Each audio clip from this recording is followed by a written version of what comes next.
Esse é Paulo Freire. Nenhum intelectual brasileiro recebe mais citações que ele.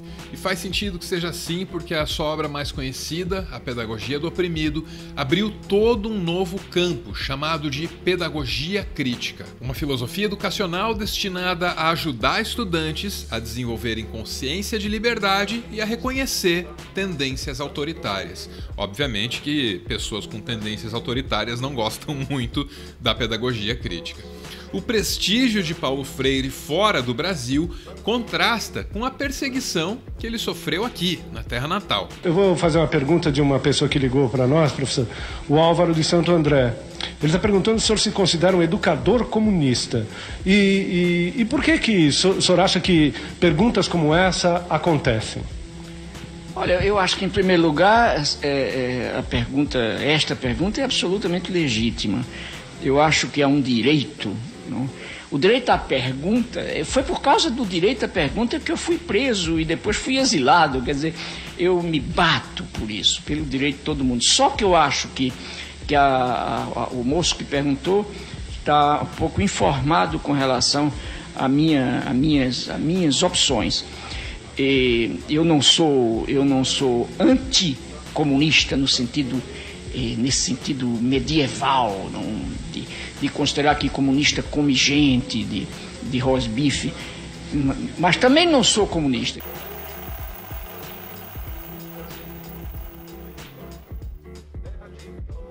Foi nessa pequena cidade no interior do Rio Grande do Norte que Paulo Freire começou suas atividades. Ele chegou aqui em 1963, se propondo a alfabetizar 300 alunos em 40 horas.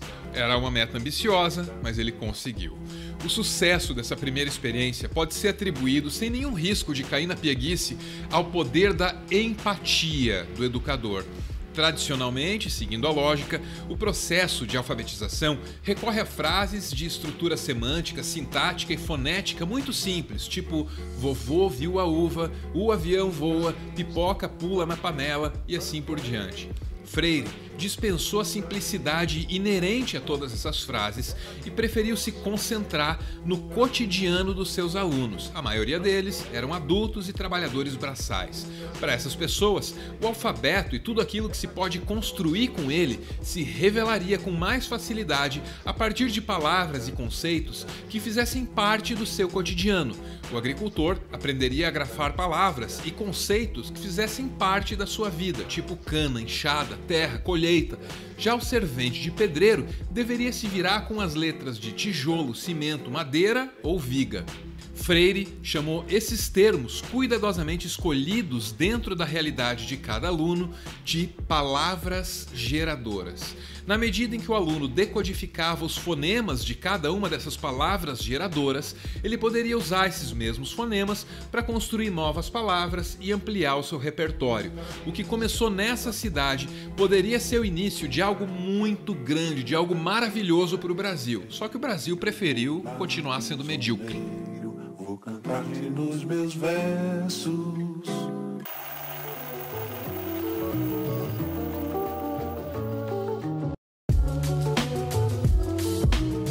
Com os resultados obtidos no Rio Grande do Norte, o método de Paulo Freire parecia ter um futuro promissor pela frente. Certamente não faltariam alunos, já que no Brasil da década de 60, 39% da população era analfabeta. O governo, liderado por João Goulart, abriu espaço para que a experiência de Paulo Freire no Rio Grande do Norte fosse multiplicada. Professores seriam treinados no método e implantariam 20 mil núcleos de ensino estrategicamente espalhados pelo território nacional. Em 1964, ano seguinte ao sucesso de Freire no Rio Grande do Norte, vários desses núcleos já estavam funcionando. Nesse mesmo ano, os militares tomaram o poder e determinaram o fim da iniciativa, já batizada de Plano Nacional de Alfabetização. Mais de 20 anos depois, quando a ditadura terminou, o Brasil ainda tinha 33% de analfabetos em sua população. Muito pouco tinha sido feito. Todos os dados sugerem que o combate ao analfabetismo não era exatamente uma prioridade dos militares, ao contrário do combate a Paulo Freire. Esse sim eles combatiam. Em 64, um inquérito foi aberto contra ele, apontando Freire como um dos maiores responsáveis pela subversão imediata dos menos favorecidos, também como criptocomunista encapuçado sob a forma de alfabetizador. Já a experiência do Paulo Freire no Rio Grande do Norte foi definida como uma extraordinária tarefa marxista de politização. O texto final do inquérito era assinado pelo tenente-coronel Hélio Ibiapina Lima, que em 2011 seria acusado pelo relatório da Comissão Nacional da Verdade por violar direitos humanos e cometer crimes durante o regime militar. Perseguido, Freire optou pelo exílio. Foram 15 anos de andanças por países tão diversos quanto Bolívia, Chile, Estados Unidos e Suíça. Em todos esses lugares, ele continuou produzindo. Freire recebeu 48 títulos de doutor honoris causa, além de uma indicação ao Nobel da Paz.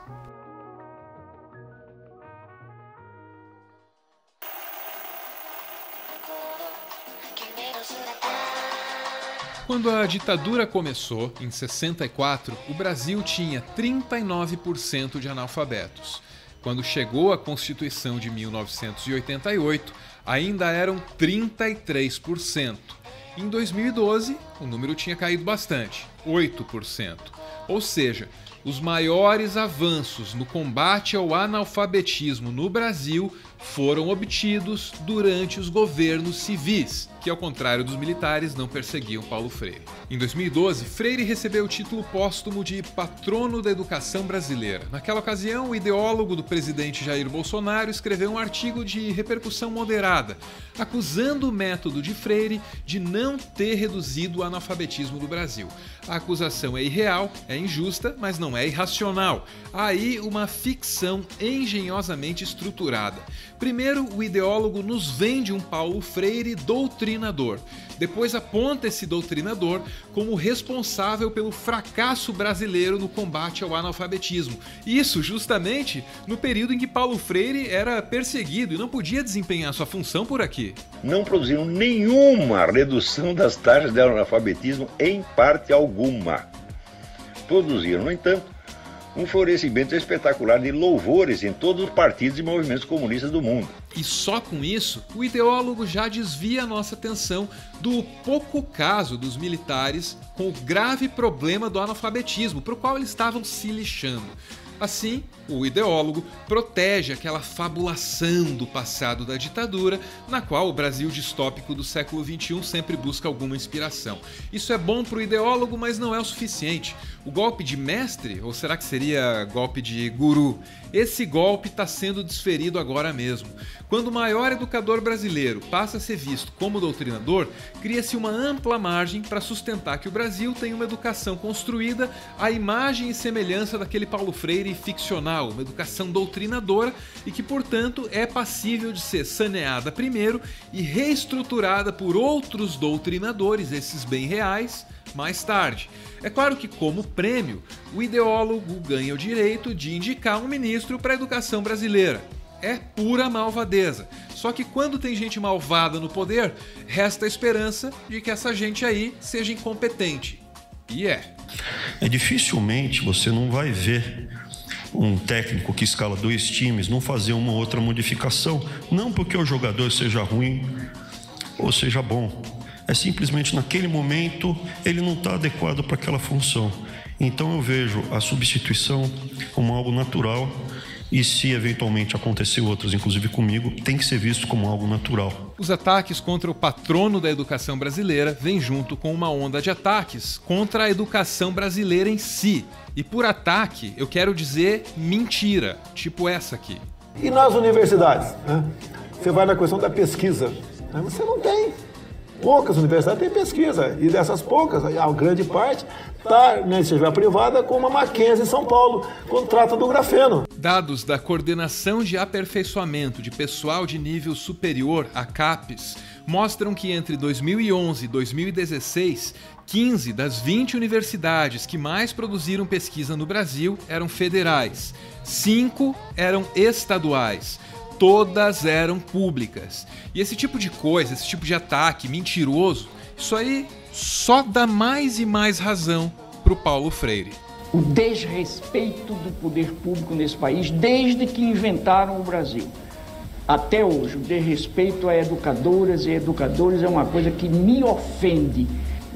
Então, a gente tem que ser respeitado e é preciso brigar nesse país para ser respeitado.